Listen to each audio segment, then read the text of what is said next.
Hello everyone, welcome to my channel. আশা করি তোমরা সবাই ভালো আছো। আবার একটা অনেক দিন পর নতুন ব্লগ নিয়ে আসলাম, কারণ মিডিলে আমি একটু গ্যাপ দিয়েছিলাম, আমার ভালো লাগছিল না বলে, আর টাইমও পাওয়া যাচ্ছিল না, তো তার জন্য সবাইকে সরি। এবার চেষ্টা করব কন্টিনিউ ব্লগ দেওয়ার। তো এটা হয়েছিল, আমরা অনেক দিন আগেই গিয়েছিলাম, ডেটটা ঠিক মনে নেই, মনে করলে আমি এতে মেনশান করে দিচ্ছি।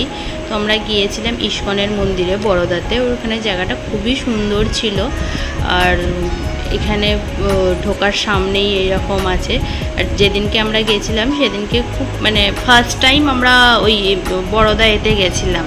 তো এইখানে গিয়ে আমাদের তো দারুণ লাগেছিল, আমার মেয়েও খুব ভালো লাগে, ওর একটু মন্দিরে যেতে ওর খুবই পছন্দ হয়। আর সেদিনকে আর একদিন গেছিলাম, যেদিনকে খুব সুন্দর সাজিয়েছিল, জানি না সেই ভিডিও আজ করেছি কিনা মনে নেই।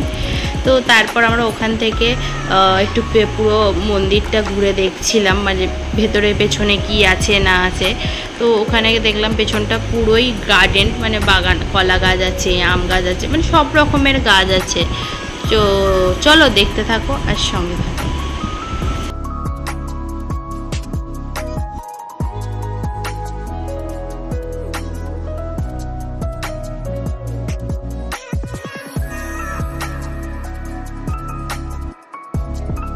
এখানে প্রতিটা মন্দিরের ভিতরের কারুকার্যগুলো এতটাই শৌখিন যে দেখলে চোখ জুড়িয়ে যাওয়ার মতন।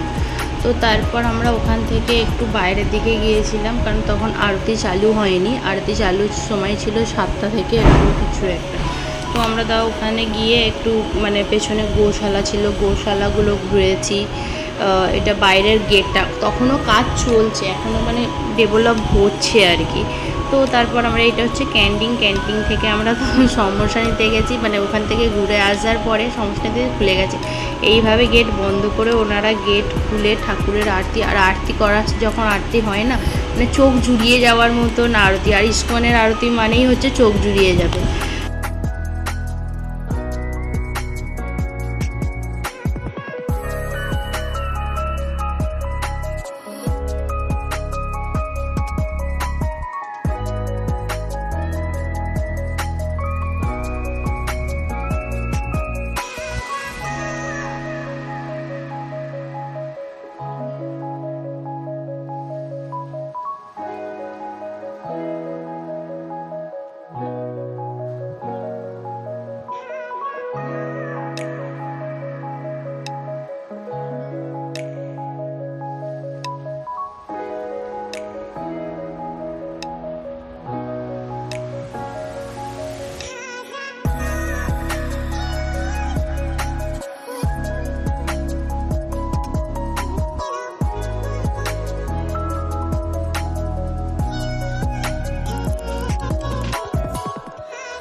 আরতির শেষে আমরা গিয়েছিলাম আর একটু প্রসাদ নিতে, তো চামচ ছিল না বলে আমার হাজব্যান্ড করে চামচ বাটি কেটে চামচ বানিয়ে দিচ্ছিল।